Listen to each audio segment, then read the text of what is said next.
pertama tentang talqin. Gak usah lah gitu-gitu amat. Nah, itu karena dia belum tahu rahasia talqin. Ya.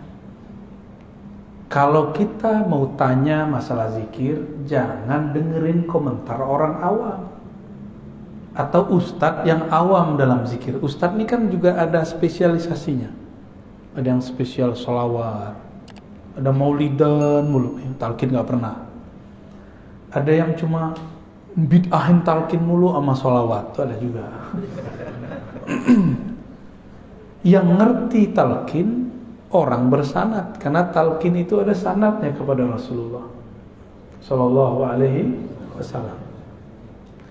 Dalil talqin di Quran ada, fa'lam annahu la ilaha illallah. Itu dalil talqin. Apa arti talqin?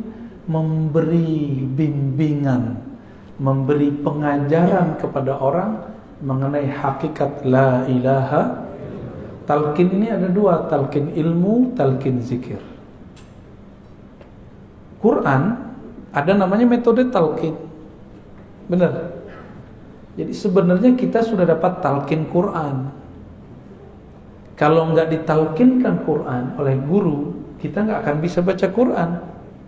Jadi Bapak Ibu ini dari dulu bisa baca Quran karena ditalqinkan. Talqin itu beliau baca, kita ikut. Abatasa, kita ulang. Abatasa, itu talqin baca Quran, talqin ilmu. Ya.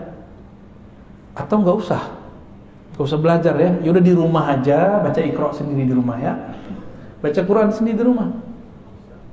Jadi orang-orang komentar begini, dia nggak ngerti apa yang sedang dia komentari. Saya udah sering menyampaikan ini, tolong dia ingat-ingat, wala taqfu ma laysa laka bihi ilm. Surat Al-Isra. Jangan kamu komentar, jangan berpendirian terhadap hal-hal yang kamu tidak mengerti. Ilmu itu pengetahuannya sudah jelas, ujung pangkalnya, dalilnya apa. Kalau tidak, katakan, oh saya nggak mengerti talqin apa, gitu aja. Ya.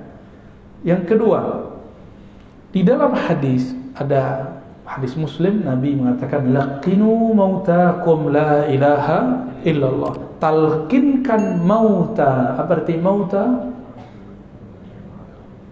3 maknanya. Orang yang akan mati, yang sedang mati, yang sudah mati. Yang ngomong Imam Ibn Rif'ah, diulang oleh Imam Nawawi, diulang oleh Imam Subki, diulang oleh imam setelah mereka. Ada 3 makna ya. Apa aja? Ini bakal mati nggak?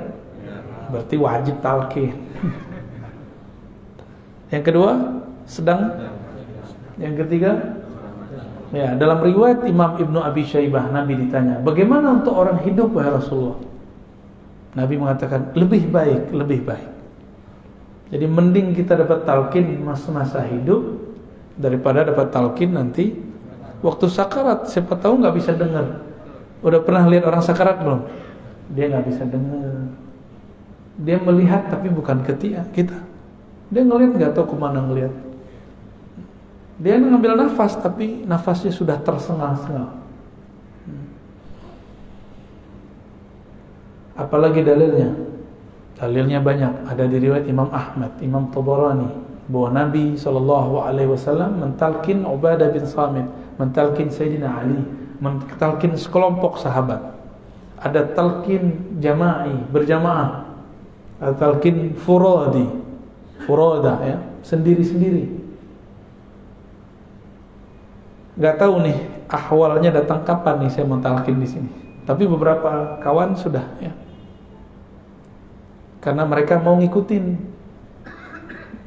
baca ya Hayyu ya Qayyum setiap hari dengan jumlah yang sudah saya sebutkan ya. Mungkin pada iri kali ya, waktu saya ke Martapura langsung talqin. Antum jangan iri, itu muridnya Abah Guru Sekumpul. Itu mereka tidak pernah meninggalkan maulid setiap pekan. Sholawat terus, nggak pernah sepi dari sholawat. Itu orang-orang Banjar sana. Mereka datang dari berbagai provinsi. Itu saya talqin di tengah hutan, Pak. Itu bukan tengah kota itu. Itu wilayah dulu sempat konflik. Itu kan gunung emas itu. Ditutup oleh pemerintahnya. dijadiin tempat zikir. Canggih nggak tuh?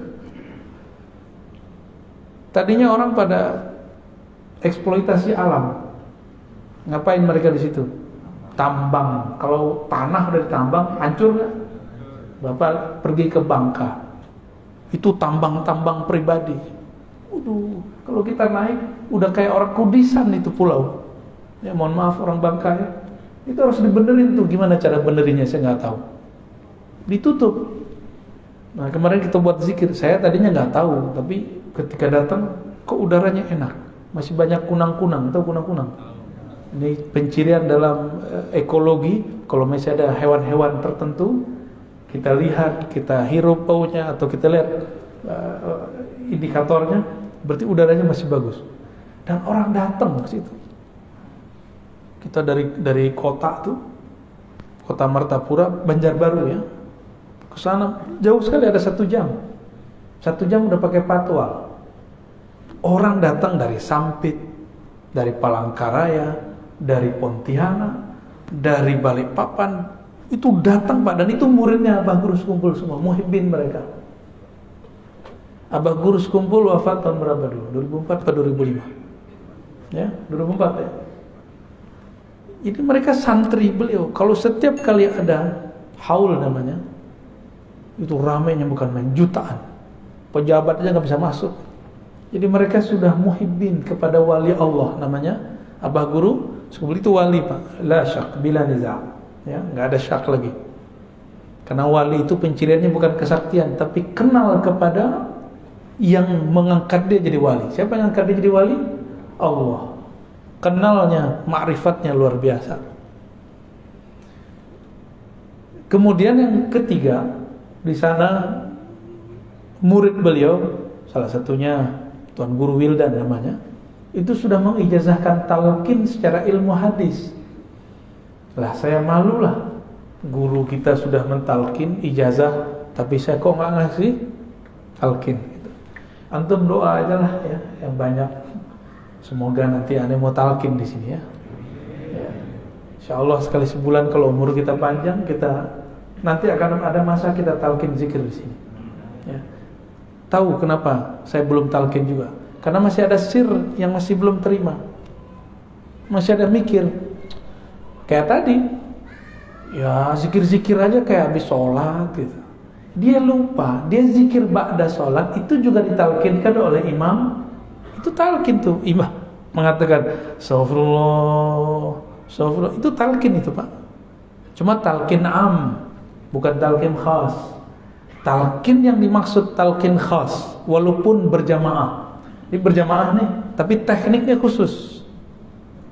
Kalau am, imamnya baca sendiri, kita ngikut. Kalau khas, dibimbing kata per kata, lafaz per lafaz. Insya Allah, ya doa aja lah. Kalau nggak sempat ya semoga husnul khatimah semua.